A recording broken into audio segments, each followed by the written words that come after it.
Di po ba't kagabi nagkaroon din ng problema dyan po sa NAIA Terminal 3 mga kapuso nang nagkaroon po't bumigay ang cooling tower. No, dalawa sa mga cooling tower po ng airport. Kaya't nakaranas din kahit paano nagpapaypay po yung ilang mga pasahero. Lalo't kung ang pasahero hindi sanay doon sa init. O kaya yung sanay na pagka nandyan po sila sa Terminal 3, medyo malamig-lamig, malamig-lamig. Nasa ating linya na po si Attorney Chris Bendijo, ang tagapagsalita ng Manila International Airport Authority. At mukhang meron ho siyang mga maibabahagi sa ating good news. Simula po nung kagabi po tayong nagtungo dyan, na may mga ilang mga nagpapaypay, pero dun sa iba na tulad ko, okay naman, yung, manageable, sabi nga, kaya naman. Doon sa iba talagang paypay. Siyempre, sanay sa lamig, Attorney Chris Bendijo, magandang hapon po. Welcome pong muli sa Super Radio DCWB. Sir Carlo, good afternoon po. Magandang hapon po. Opo, magandang hapon, Attorney. Unang-una, makikibalita po kami. Kumusta na po ang kalagayan doon po sa naranasan pong aberya ng cooling tower ng Terminal 3? Yes, sir. Kahapon po, sir. Actually, ngayon, andito pa rin tayo ngayon sa Terminal 3, no? Pero magmula po kahapon, nakumpuni na po natin yung isang cooling tower, no? Napagana na po natin ito. Kaya lang po, right now, kahit na yung isa ng cooling tower ay napagana na natin, hindi pa rin normal yung temperature, no? So, below normal pa rin yung temperature kung kaya't medyo mainit pa rin sa ating terminal. Doon po sa mga pre-departure gates kung saan alam po nating talagang medyo mainit dahil tirik na tirik po talaga ang araw, no? Nag-deploy na po tayo ng mga iwata na fans. Nag-deploy rin po tayo ng mga malasakit kits, no? Yung mga water bottles, nag-distribute din po tayo sa ating mga check-in counter. Patuloy po natin kinukumpuni yung natitirang cooling tower hanggat ma-operate po natin ito. Medyo below normal po muna yung temperature po ng ating paliparan. Ayun. Ano po ang sabi ng engineering department? Mga ano po yung kanilang pagtaya? Maaasikaso, matatapos po ba ito within the day o posibleng abutin pa hanggang bukas? Yan din po ang isa sa mga ina-anticipate nating problema, no? Dahil habang kinukumpuni po natin, kung may kinakailangan pong pyesa, mahihirapan din po tayo mag-source ng pyesa ngayon dahil Sunday po, no? Pero hanggat maaari po, kung meron po tayong mapagkukuha ng pyesa sa ibang lumang cooling tower, ay gagawin po natin yan, no? Ito naman po, sir, no? Naabutan na lang po tayo nito, no? But talaga pong for replacement na rin itong mga cooling towers na ito. In fact, ongoing na po yung project na yan. Kaya lang po end of May ang target po, no, ng replacement po nung itong 6 na cooling towers na ito. Kaya lang po siguro dahil talagang sa matinding init ng panahon ay bumigay din po yung dalawa. Kaya lang yun nga po, talaga pong na-anticipate naman din po natin. Hindi lang po natin siguro napag-abot, no, yung ating na-procure na replacement na 6 sa panahong ito dahil end of May pa nga po yung ating date of completion ng replacement po ng 6. Ayun, sayang.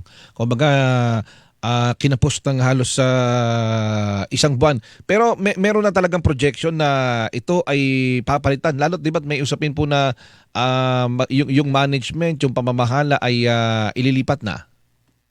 Yes, sir. Ito pong umpisa ng taong ito, sir, no? Nagkaroon po ng nagpa-audit po ang ating general manager na si Eric Ines.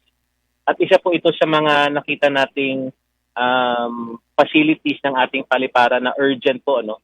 Kung kaya kahit meron po tayong turnover itong September, sa amin po, no, obligasyon pa rin po namin ang pagpapatakbo at pag-ooperate ng paliparan bago po ng turnover date na yan. Kung kaya't minarapat po namin na ito pong 6 na cooling towers na ito ay papalitan na po, no. Sa madaling sabi po, kahit bago pa man po mag-turnover sa San Miguel, ay kami naman po ay gagawin namin ang aming obligasyon. Kaya po nakaschedule na po talagang palitan itong 6 na ito. Kaya lang po, siguro po napansin nyo naman po, no, parang today po yata 52 degrees yung ating heat index. So talaga pong kakaiba po itong init. Kami po ay humihingi ng paumanhin sa ating mga bisita at mga pasahero. Ginagawa po namin ang lahat ng aming makakaya. Magmula po kagabi ay hindi pa po nagpapahinga ang ating engineering team, no. Patuloy po nilang kinukumpuni ang mga cooling towers. Siguro po I'll get more info, no, kung talagang makukumpuni ito within the day.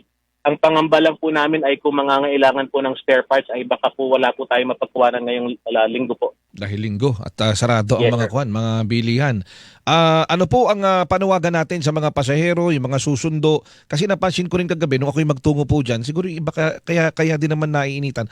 Naka-ready na kasi sila sa pagbiyahe nila eh. May mga suot na silang mga coat, no? Yung iba.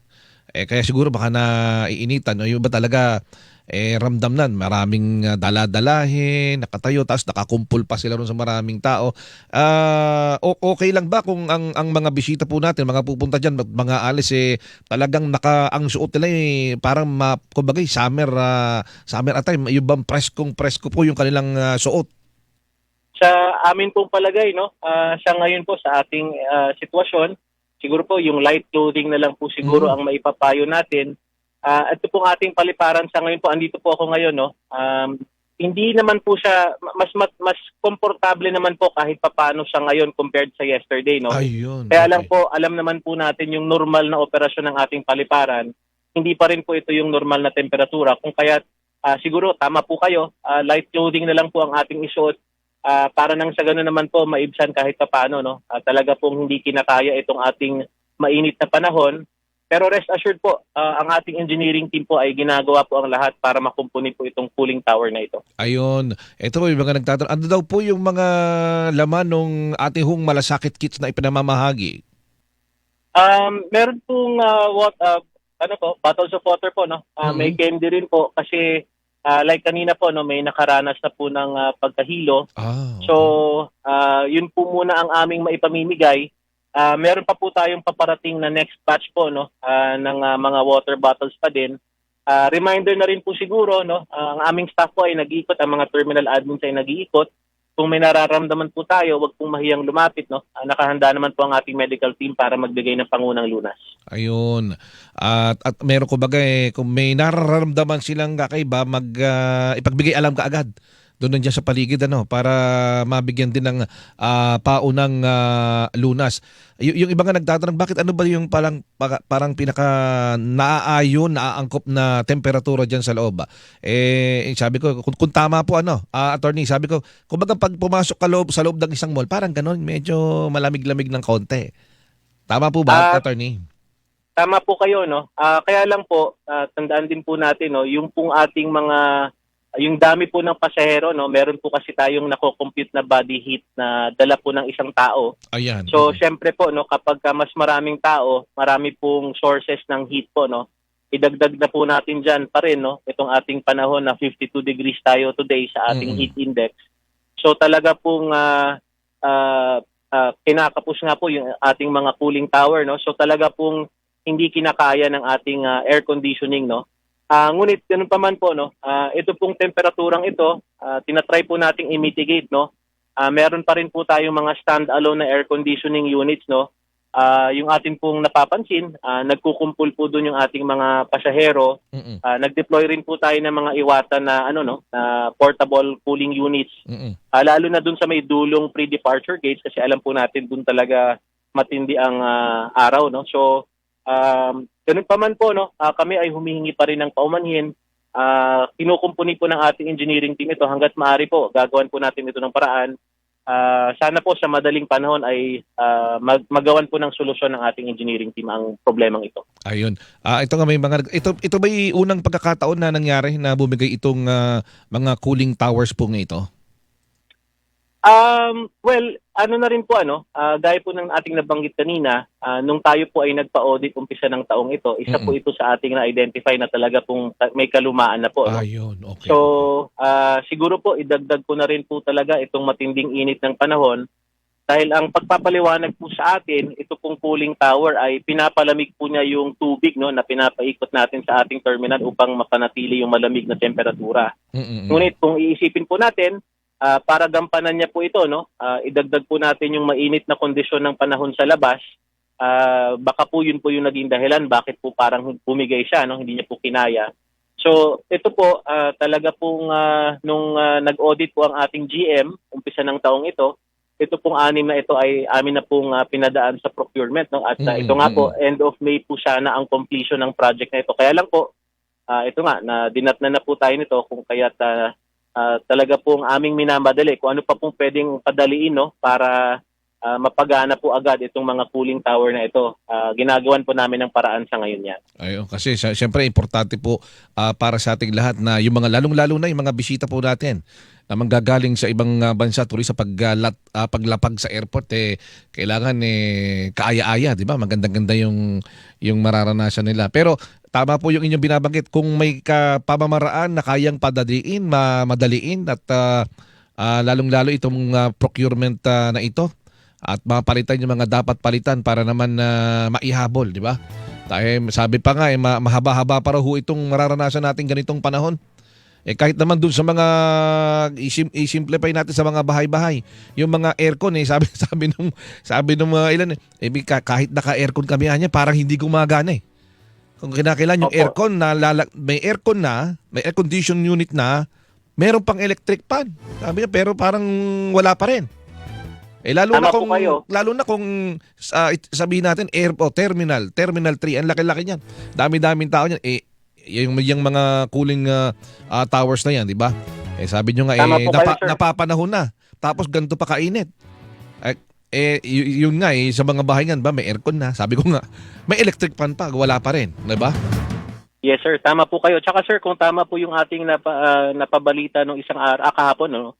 Ito po yung isa sa mga pinakamainit na temperaturang na record po, no? Yung huli pong ganito ay 1915 pa daw po, no? So talaga pong kakaiba yung ating nararanasang temperatura sa ngayon. Ayun. Tsaka siguro importante na sa mga buti na inyong danawagan na magpasensya na muna. Bawas-bawasan din ang init ng ulo. Ayan na.